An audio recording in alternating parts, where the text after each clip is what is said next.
કતારગામ ખાતે પારસ ચોકીની બાજુમાં મનપાની વોર્ડ ઓફિસમાં ચાલી રહેલ આધાર કાર્ડ બનાવવાની કામગીરીમાં મોટી સંખ્યામાં લોકો ઉમટી પડતા કામગીરી ખોરવાઈ ગઈ હતી।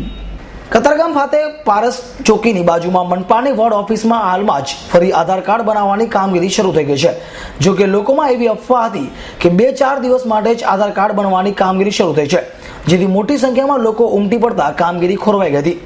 જેથી આધાર કાર્ડ બનાવવાના સેન્ટરના સંચાલક નરેશ સાહોડિયાએ જણાવ્યું હતું કે આજીવન આ કામગીરી થનાર છે અને સ્થાનિકોએ કામગીરી છોડીને આવી સમયસર આપી આધાર કાર્ડના ફોર્મ ભરી જવા। હું નરેશ સાહોડિયા, આ સેન્ટરમાં હું હેડ છું અને આ સેન્ટર આપણે પરમેનન્ટ માટે ચાલુ કરેલું છે। આ કતારગામ ઝોન 33 નંબરમાં છે, પારસ સોસાયટીની બાજુમાં। એટલે અહીંયા ભીડ બહુ થાય છે, એટલે લોકોને મારી એક નમ્ર અપીલ છે કે આ સેન્ટર આપણે કાયમી માટે ચલાવવાનું છે। એટલે પોતાનો ધંધો ખોટી કરી અને લાઇનમાં ખોટા ઊભા ન રહે, આ સેન્ટર પરમેનન્ટ ચાલવાનું છે, આજીવન ચાલવાનું છે, એટલે બધાનું કામ થવાનું છે।